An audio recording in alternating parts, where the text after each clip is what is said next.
Hi there. This is a tutorial to play along with the left hand on Fields of Gold. So you'll notice what timing we're in. Look at the time signature. It's 4/4 time. So we have 4 beats or 4 counts, 4 ticks to each measure. So all the whole notes, which are the white notes, notes not colored in, that have no stem, those are whole notes, meaning they get the timing of the whole measure. You play it and it rings out, or you hold it for the whole measure, the whole 4 counts. In the 4th measure of this tune, you'll see 2 sets of half notes. They each get 2 counts.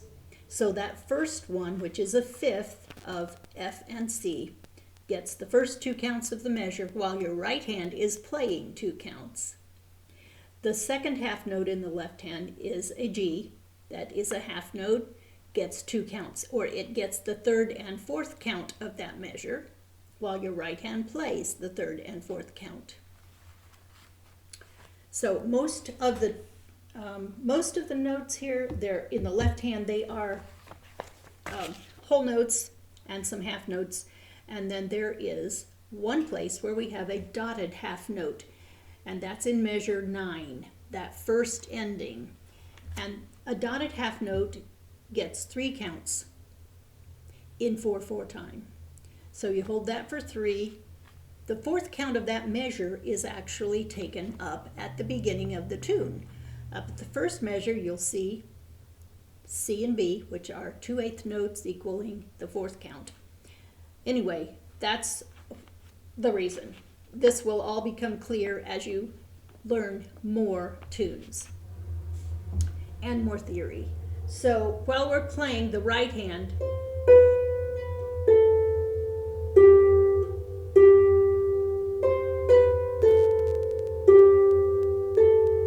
okay, so now for the metronome, we will first begin without the metronome. And the first left-hand tones and chord, which is a 5th of A and E. You'll notice the first measure with the 2/8 at the top, the C and B, has in the left hand what's called a rest. That is a quarter rest. It's equal to a quarter note. So your left hand rests while your right hand plays C and B. But let's concentrate on the left hand now. We're going to start with A and E. Or I'll do it with my right hand so you can see A and E. So if we play them together, we have our hand open, place them, and bring them in. Close the hand.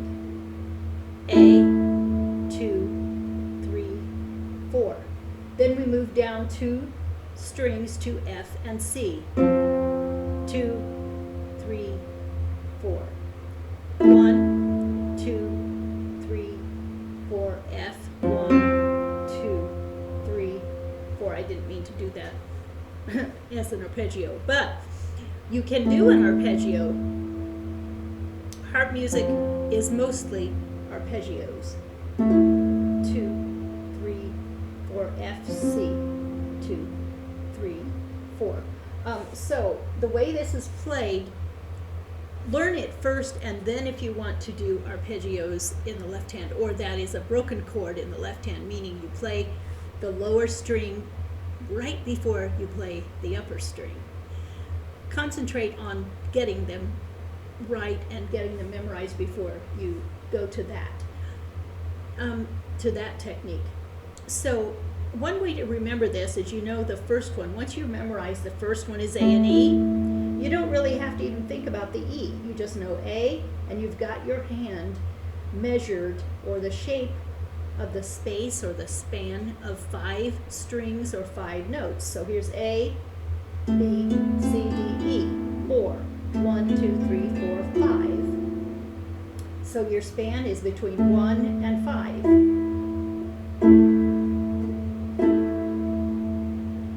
Then we're going to move down to, and this is with your left hand, of course. So you can, once you realize the space or get accustomed to that spacing or span, the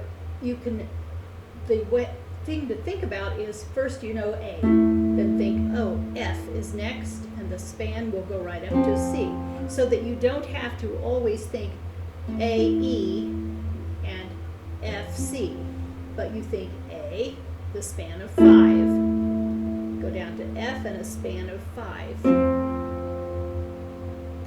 So let's play together. Ready? And I will count to 4. A and E. We're going to use the third finger and the thumb. Yes, third finger and the thumb. So A and E to begin. And 1, 2, 3, 4. F and C. 1, 2, 3, 4. Then F and C for 1, 2. Second finger on G. And then C and G. 2, 3, 4. So without playing the tune or the left hand accompaniment, let's practice those fifths. A and E, move down 2 strings to F and C, starting at bottoms F and then C. Try again, C, F and C, and then second finger on G. Now you know your thumb is going to be on the G and your third on the C below middle C. So try that, C and G below middle C.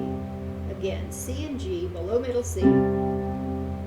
So that sequence from just before you play that C and G, you're going to be playing second finger on G, then the thumb on G, and the third on C.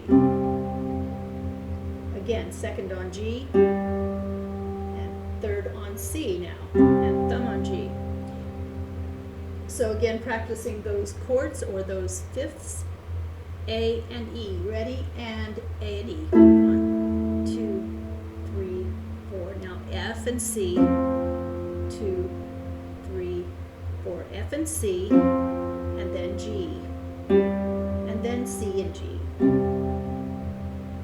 So practice that over and over. A and E, then F and C, again F and C, then G with the second, and then C and G. So you remember, you play the second finger on G, and then right away place your thumb on the G, and the third on C. So with the timer, we will play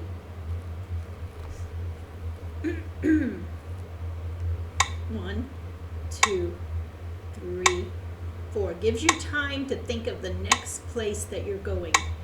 And 1, 2, 3. Open your hand and get ready for the F. 1, 2, 3. Open your hand and play the F and C again. 1. Open and play D, G. 4. Then C and G. Close your hand. 2, 3. Again, A and C. And A and E, I'm sorry, 2, 3. Let's start that again. A and E. And A. 2, 3. Open and place on F and C. 2. Open and place on F and C again. Close. Then second on G. Open and place on C and G. 2, 3, 4. Again, without me talking, start on A and E. Ready, and A.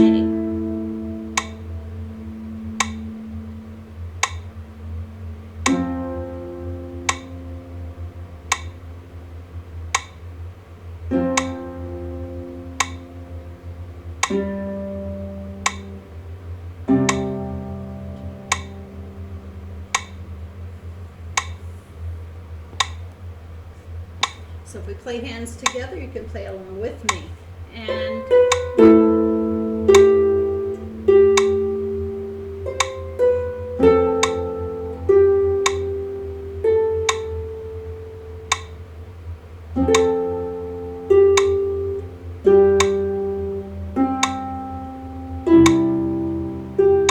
let's try that again.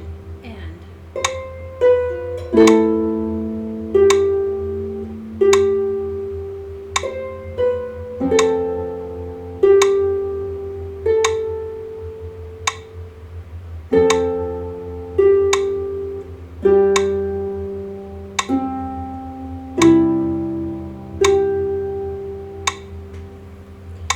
can back that up and play along with me. So we'll try it again, and this time we will do it a little faster.